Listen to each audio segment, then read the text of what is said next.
지연의 강경윤입니다. 우리나라 응급실 뺑뺑이 문제가 심각합니다. 23년 5월 30일 용인 70대 남성이 138분 동안 12곳 병원에서 거절당하고 길에서 사망했습니다. 23년 2월 대구중앙시청도 같은 이유로 문제가 되었습니다. 지난 수요일 5월 31일 당정협의를 통해 개선 방안을 발표했습니다. 협의 내용대로 빠짐없이 실천되고 효과가 조속히 나타나길 기대합니다. 응급실 뺑뺑이 문제에 대해 고민하고 협의하면서 파악한 우리나라 응급의료에 대한 시급한 문제와 개선안에 대해 한 말씀 드리고자 합니다. 응급실 뺑뺑이의 가장 큰 원인은 긴급한 환자를 어디로 이송해야 하는지를 아무도 모르고 있다는 데 있습니다. 환자 이송을 위해서는 병원에서는 현재 환자 이송 시점에 가동 가능한 병실과 투입 가능한 의사, 병원 내 필요한 의료장비 확보 현황을 실시간 파악 가능해야 합니다. 중앙응급의료센터에서는 이러한 각 병원의 세 가지 응급의료 정보를 실시간 받아 지급한 상황판을 가지고 있어야 합니다. 병원이 응급의료 정보를 실시간 파악하고 이를 바로 중앙응급의료센터에 전달한다면 환자 이송 출발 단계부터 어느 병원으로 가야 할지 알 수 있고 응급실 뺑뺑이 문제는 많은 부분이 해소될 수 있을 것입니다. 이를 위해 두 가지 사안이 해결되어야 합니다. 각 병원은 세 가지 응급의료 정보를 파악할 인력이 필요합니다. 응급의료법에 따라 전국 근역 응급의료센터 40개와 지역 응급의료센터 131개에는 가동 가능한 병실, 투입 가능한 의사, 병원 내 필요한 의료장비 확보 현황 정보를 전하면서 파악하는 응급의료 정보 관리자를 두고 있습니다. 각 병원에서 24시간 빈틈없이 세 가지 응급의료 정보를 파악하기 위해서는 1일 3교대 휴일 등을 고려할 때 최소 4명이 필요합니다. 하지만 현행법에 따라 근역 응급의료센터는 2명, 지역 응급의료센터는 1명을 두고 있습니다. 응급의료 정보 관리자가 퇴근한 이후는 전혀 정보 파악을 하지 못하고 있습니다.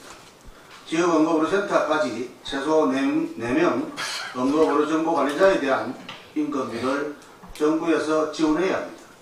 ABB 투입 또는 최소 2004년도 예산에는 반영될 것을 촉구합니다.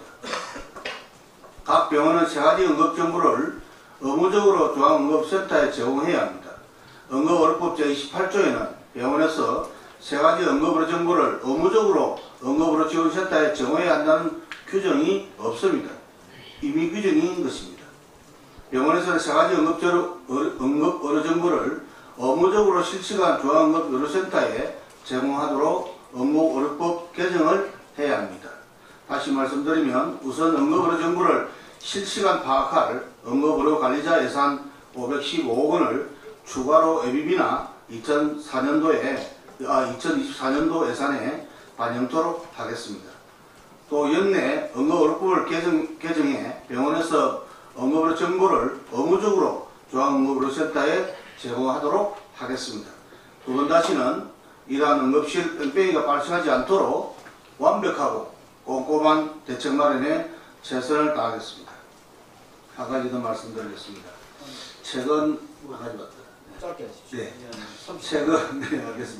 최근 매독균 확산세가 심상치 않습니다. 매독은 매독균에 감염되어 발생하는 만성성병으로 심장과 신경 등의 이상이 생겨 실명하거나 사망에 이를 수 있습니다. 2022년 매독 발생 신고 건수는 21년 대비 19% 증가한 401건으로 증가했으며 20대 30대가 60%를 차지하고 있습니다. 그렇지만 현재 매독은 4급 감염병이기 때문에 표본 감시 대상입니다. 문재인 정부 시기인 2020년부터 감염병 예방법을 개정해 매독을 3급에서 4급으로 조정하였기 때문에 전수 감시 대상에서 제외됐습니다. 표본 감시 대상은 일부 의료기관을 표본 감시 기관으로 지정해서 정기적으로 수집하고 분석하여 질병청이나 간헐 보건소에 신고하는 표본 조사입니다. 반면에 전수 감시 대상은 모든 의료기관에서 감염병 환자 발생을 사례별로 당국에 의무 신고하도록 하고 있습니다. 따라서 매독은 중증 합병증이 발생할 수 있고 장기간 전파 가능성이 있어 발생 추이에 대한 정확한 파악이 필요하기 때문에 제3급 감염병으로 상향 조정하여 전수 감시 대상으로 전환할 필요가 있습니다.